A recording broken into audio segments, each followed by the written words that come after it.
We made it! It's the 2000s, and after years of resistance, we've finally bribed our parents into letting a game console into the house. Sitting through boating school being the final push needed, and I'm diving deep into Super Smash Bros. Melee on the Nintendo GameCube, a game that instantly flipped a switch in my brain that I've never managed to move back. At the same time, this new site called YouTube is really starting to take off, and while it's great for a lot of stuff, it's especially cool to discover people who like Smash just as much as I do, but are also way better at it. Man, these guys can move. How are they doing that?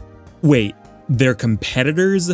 Smash has competitions? You're kidding me. I track down tournament footage. I start learning about advanced techniques. I discover the concept of competitive rule sets like 4 stocks. Oh, yeah, man, I hate time rules too, I hear ya. Or disabling items, and yeah, those can be annoying and we often turn them off ourselves. Huh, maybe I'm already a competitor. Or stage legality. Hold on, stage legality, what do you mean, what's this? What?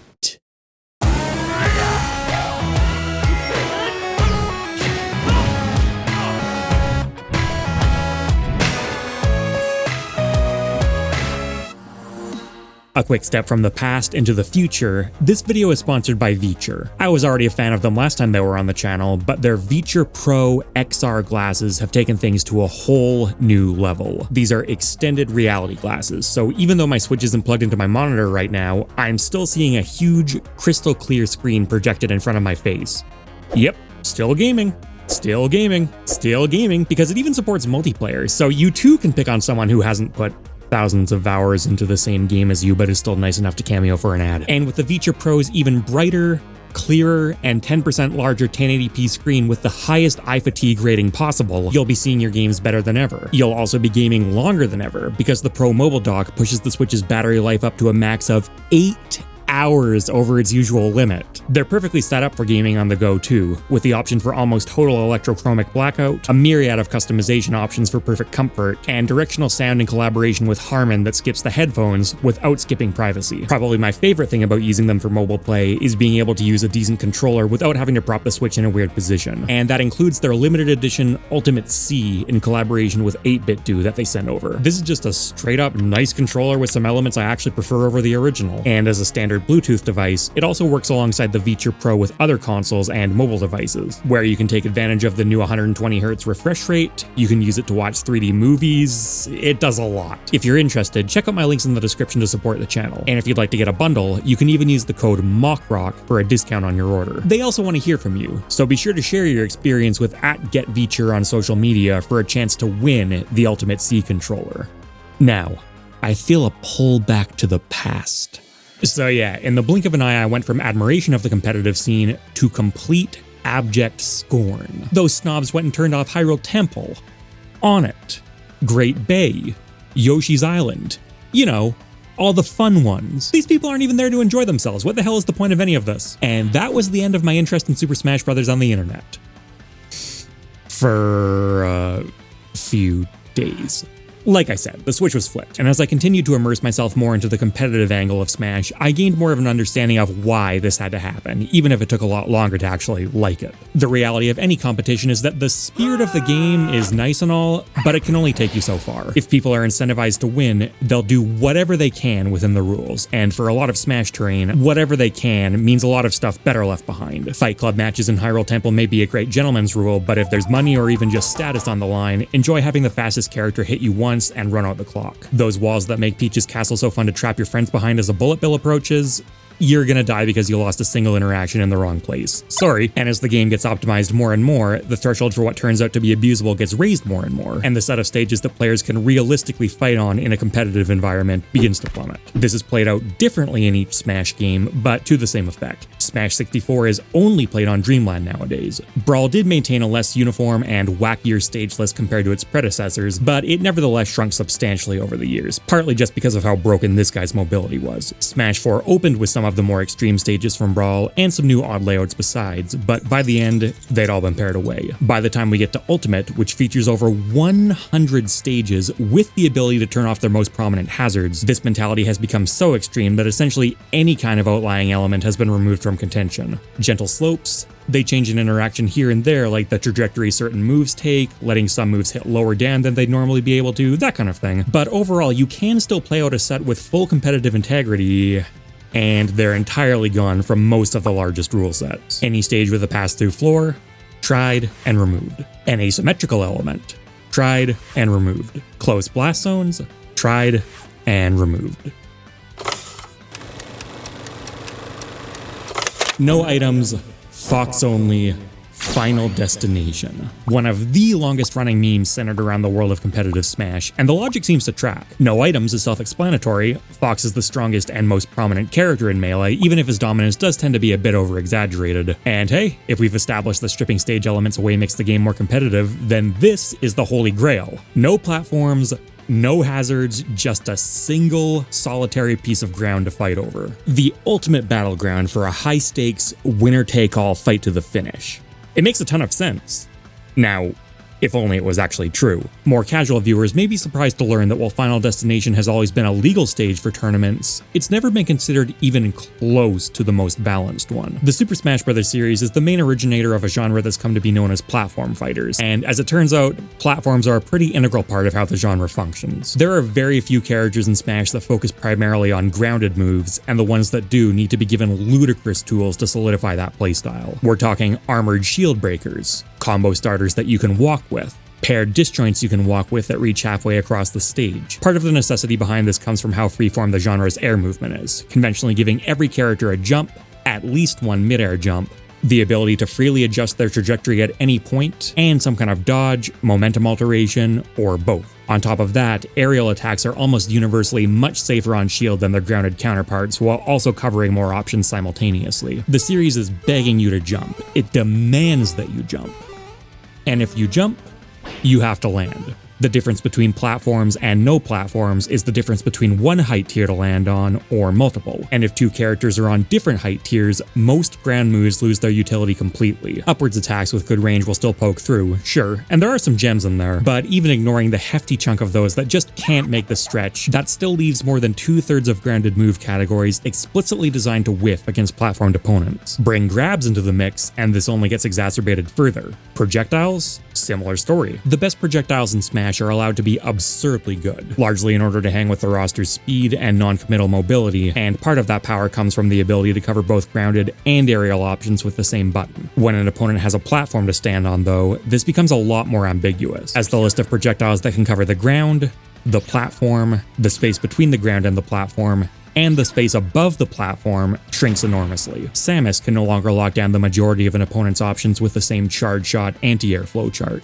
The effective rate of fire for Falco's lasers takes a nosedive. It also means that if an opponent does feel pressure to jump away from something, they regain control of their best defensive tool, their shield, faster than if they were forced to try landing on the ground first. You don't necessarily want to be stuck on a platform right above your opponent, even if exactly how much you don't want this has changed over the years with the ebb and flow of techniques like shield dropping. But it's rarely going to be worse getting stuck in a position like this than it will be in a position like this, where gravity strips away your spacing options and you're forced to guess between throwing out a temporary dodge or bullying your way back to the ground with an attack. So many vital roles that platforms play in these interactions, and with many more besides. And Final Destination blanket removes all of them. Suddenly, those incredible ground moves, which are balanced by the fact that they're not always available, are now mostly available. Suddenly, there's nowhere to go against those screen-covering projectiles but up and then predictably down again. That's the neutral game for you, but the stage's influence doesn't end after it's won. Smash and other platform fighters do employ what you might call link combos, when a move locks your opponent in hit stun on the ground long enough for a follow-up to connect, but true combos will primarily be based around launchers, moves that send your opponent airborne, which you then follow behind. If you've been launched yourself, then platforms can act as a respite from this, giving you a chance to perform a tech and try and get into a position where your opponent can no longer combo you. Sure, in many instances they will still be able to follow up and hit you anyways, but even in a lot of these scenarios they'll be increasingly physically separated from you, providing an eventual chance to escape. Depending on the game and matchup, the inability to do this can have devastating consequences, with Marth versus Fox in Melee being possibly the most famous example. I've heard this described as a free game for Marth more than once over the years, and while statements that extreme are never going to be totally true, I mean, it's not good. The combination of Melee's lingering hit stun and Fox's extremely high fall speed means that losing the neutral game just once can send him up and down and up and down, with no points of interaction available on his end besides holding in whatever direction he thinks will eventually let him claw out of hell the fastest. This doesn't happen on other stages with platforms in play. It's not that Marth can't string together long sequences on Fox regardless. Part of the reason the guy is so beloved in the scene is that he's fun to play and also for his opponent to beat up, but more diversity in the terrain provides a lot more points of interaction to either get away or, at the very least, begin the process of getting away. This kind of element also doesn't exist to the same degree in subsequent Smash titles, which reduce the gravity and hit stun of their respective engines, or at least it didn't until Kazuya Mishima was introduced to Ultimate. Quickly settling into his seat at the Weird Kids table that is the Fighters Pass 2 DLC, Kazuya is one of the most controversial Smash characters ever released, and this largely comes down to his Electric Wind God Fist attack. A special input with only a few frames of leniency, it's intended to provide an immense reward for good timing. Not only by providing him with full body intangibility, not only by being absolutely impossible to punish on shield, but most significantly by putting anyone it connects with into a dramatically extended hit stun state more comparable to the older titles. This synergizes perfectly with his unique neutral air, a spike that hits in front of him, and it allows him to bring his opponents up and down, and up and down, potentially even all the way to death if he plays his cards right. It's not 100% free for the Kazuya player. The opponent can still make themselves harder to chase, and different characters need to be handled differently, but in competent hands, it's frequently lights out. On stages with platforms, he can still accomplish this, but it's substantially trickier to chase opponents with a much higher execution barrier and more opportunities for things to go awry. And intervention from above also shuts off some other notorious options like a simple EWGF. Oh no! Into a charged up smash. And, of course, it's another example of an unbelievably powerful grounded attack that opponents no longer have the same opportunity to separate themselves from. He's so dominant that a lot of Kazuya pickups were inspired purely because of how potent he is specifically on Final Destination, and shone a spotlight on the debate between character first versus stage first picks in Ultimate tournaments that hadn't been seen up to that point. Overall, another extremely strong example of how a simple loss of platforms can warp the genre's meta into something almost unrecognizable. Now, of course, it wouldn't be entirely fair not to look at the inverse too, fighters who are totally dominant on more platform-heavy layouts. The later Smash entries in particular have characters whose strategies are widely defined by a punish game style known as ladder combos, which carry opponents higher and higher into the air before ideally aiming to end things with a killing blow. And the higher the platform's reach, the higher the ladder can be climbed.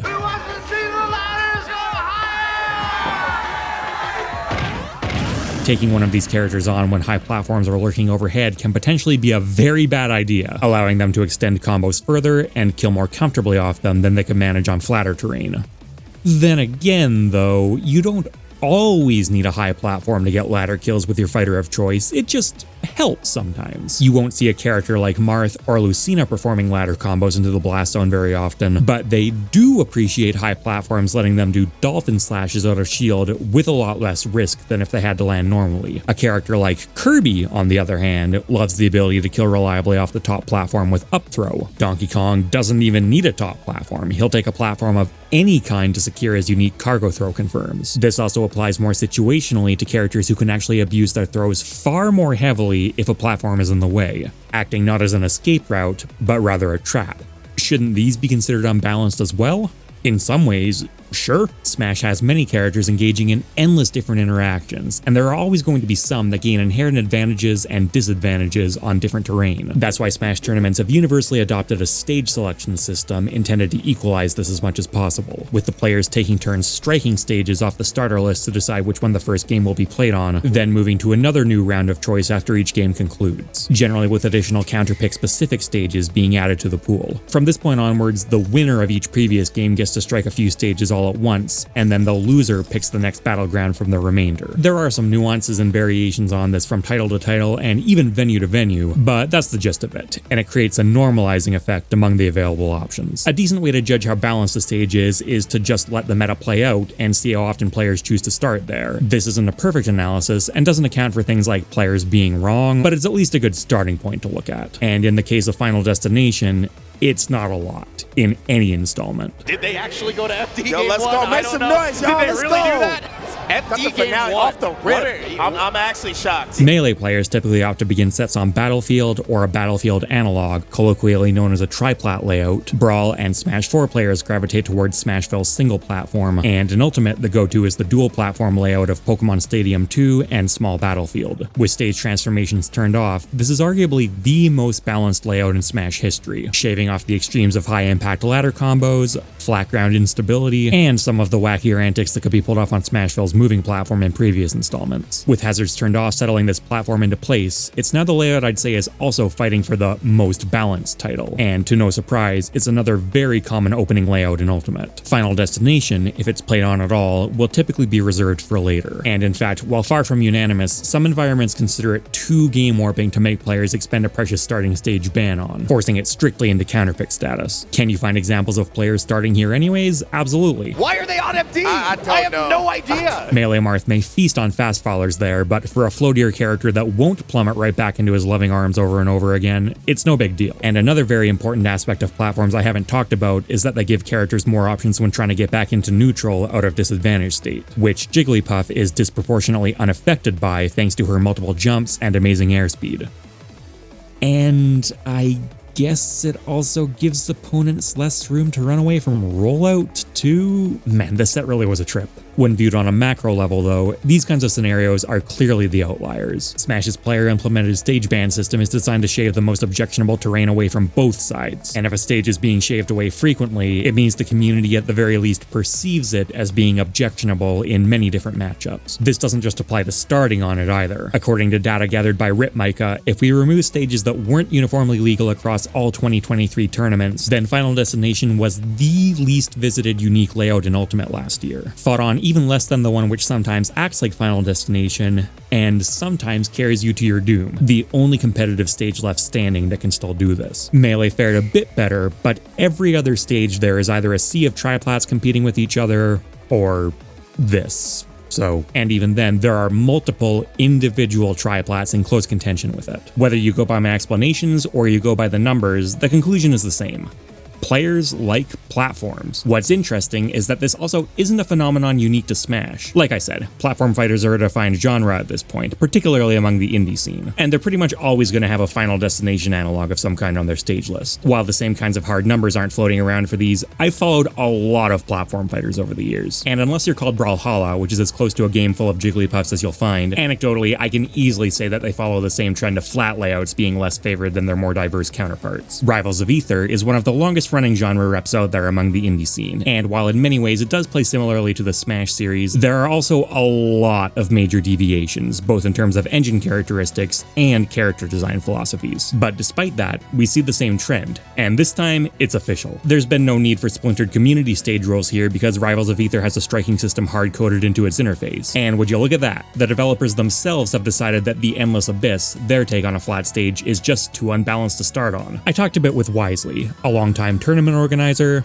commentator, content creator, and overall champion for a number of platform fighters, including the Rivals series, to find out why even with all these new ideas, the oppressive nature of a single piece of flat ground can't be shaken off. Now, what's interesting is that Endless Abyss tends to be even more polarizing than FD is in most Smash titles. In fact, if you go back and look at the most recent Genesis 10, only one game was played on Abyss in all of top 8. And there tends to be two reasons for this, with both being baked into the core gameplay of Rivals. So, number one, movement. In Rivals, movement is extremely fast and powerful. At least in the OG game, there's also very few defensive options outside of parrying, which you can only do while touching the ground or on a platform. So good movement really is your best defense. You're never gonna catch me! Top players will zoom around any of the stages, except Abyss, and leaving the ground becomes way more risky without the quick ejector seat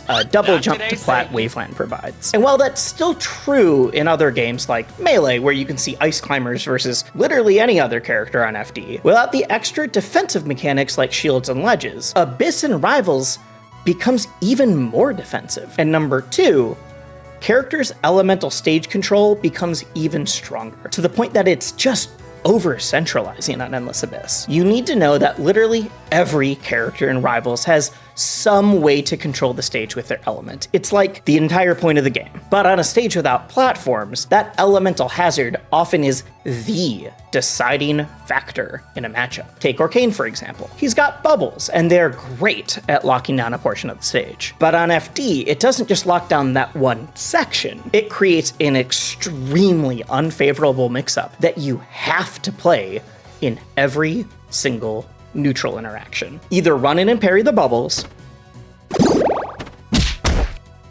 or jump over them.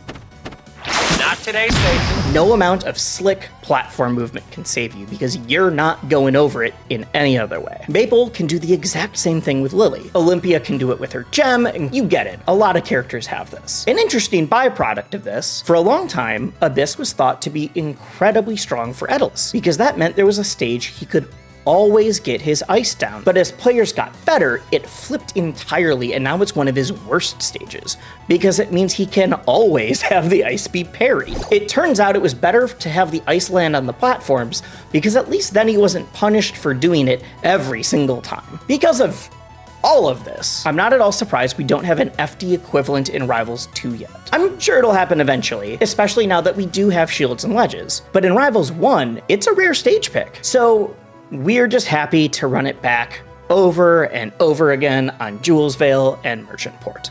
So, Final Destination layouts are something that many competitive players clearly avoid at all costs, but I want to make something clear. That doesn't make the stage's existences problematic. Counterpicks are there for a reason, and if every stage was too similar, that would just warp the meta in a different direction, favoring whatever characters happen to perform better exclusively on that similar layout. Having more extreme counterpicks that players need to expend their bans on pushes towards a more diverse and healthy array of stages being used overall, and even then, there can always be way more extreme layouts than a flat surface. Just because Final Destination is a problem for competitors to dodge, that doesn't mean that Final Destination is inherently a problem.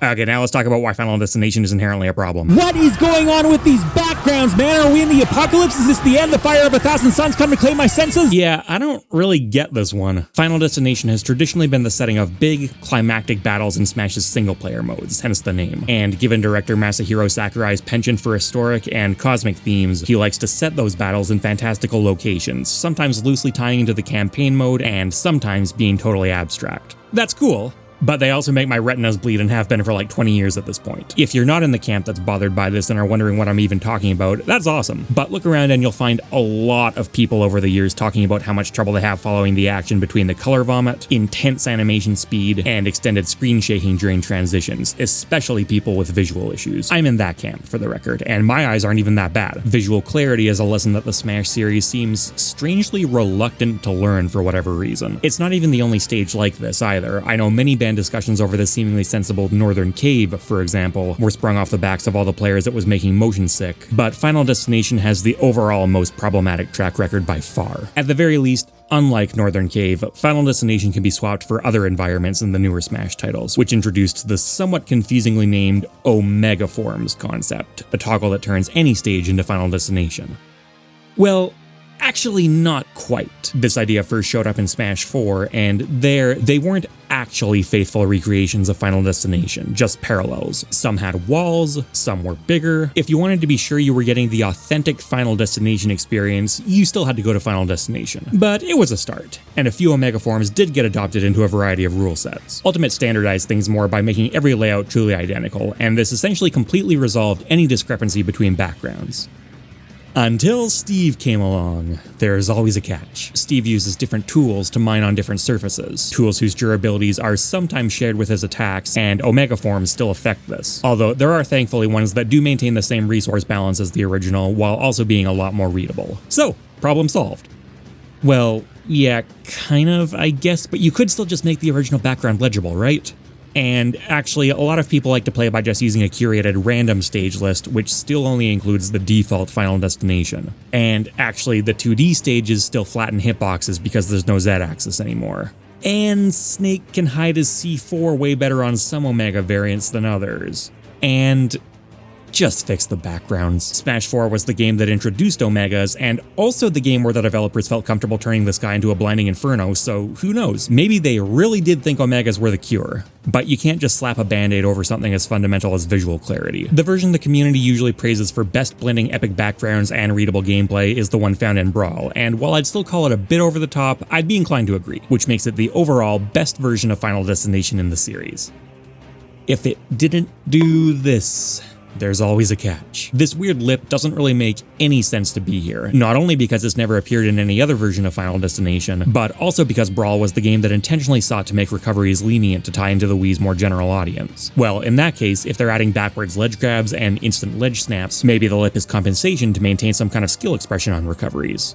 Given this is the game that infamously added tripping just to mess with its competitive potential, I'm gonna need to see some receipts for that one. Not to mention that other stages didn't get the same treatment. It's a weird thing to have as an oversight too, considering how straightforward the stage is and how generally polished Brawl is thanks to its sensible development cycle, but I don't really have a better answer. The last point I wanted to bring up is, somewhat fittingly, a bit more abstract. See, that whole no items, Fox only, Final Destination thing hasn't been used entirely in good faith over the years. There's a sizable portion of the gaming world that considers competitive Smash to be stuffy and over-sanitized, with this perceived preference for Final Destination being the poster child. I've already gone over why that preference is ultimately a myth. In fact, finding competitive clips on it at all has been a struggle for some segments of this video, but I'd be lying if I said people having this perception was entirely surprising. There's an undeniable charm to the older gameplay on weird stages I had to dig through while making this. Matches that place players into truly unique, wide-ranging scenarios to overcome.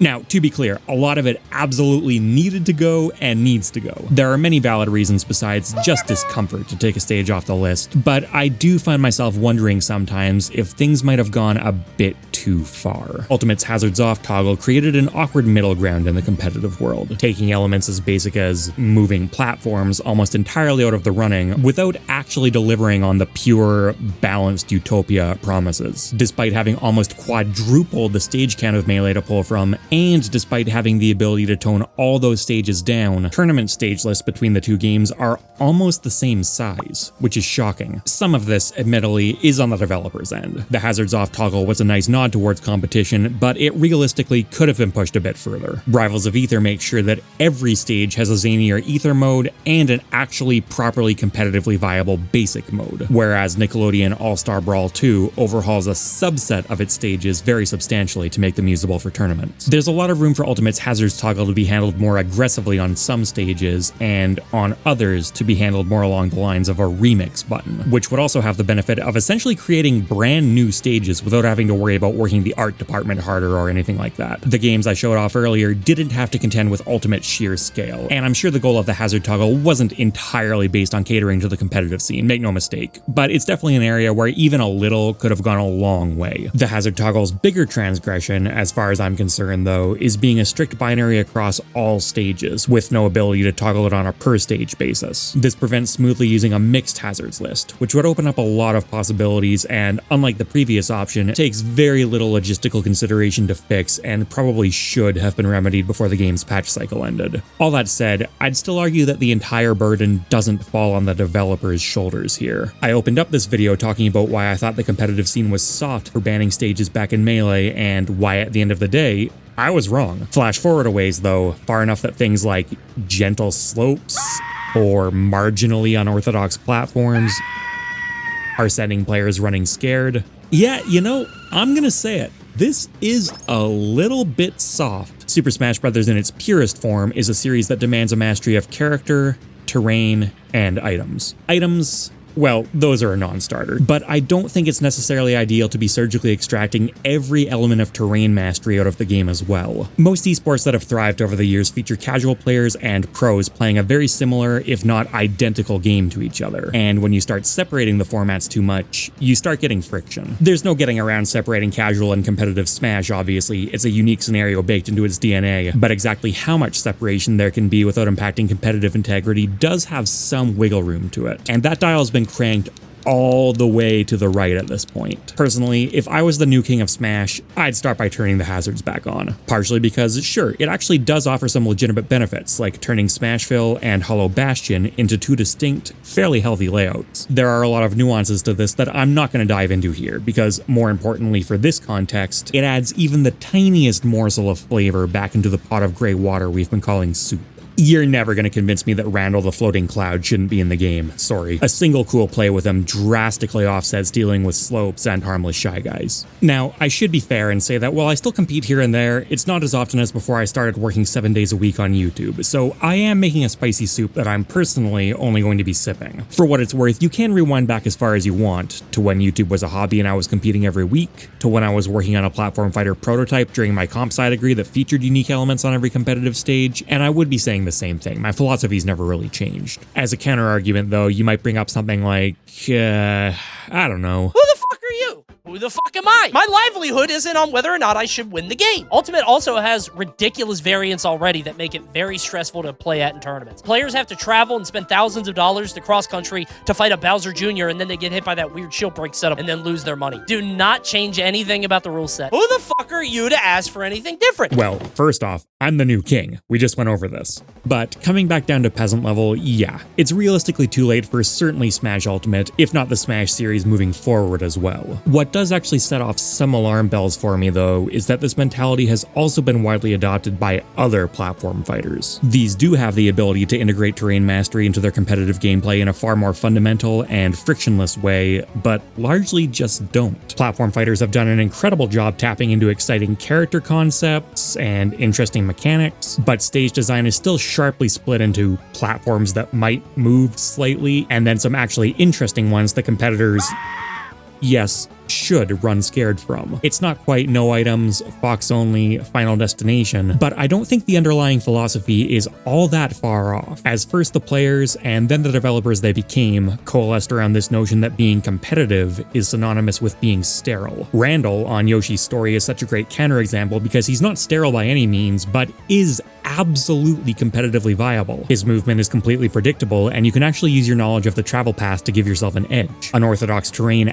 adding an extra layer of competitive depth instead of removing any. Combo Devils is an upcoming platform fighter which implemented a version of that low-moving platform and seems to be toying with some other concepts like minimalist walls, which is genuinely interesting. There's still relatively conservative implementations so far, and the platform is a toned-down version of what's already functionally just a moving platform, but it's notable that even this dash of black pepper in the soup is still dramatically ahead of what basically anyone else seems to be doing.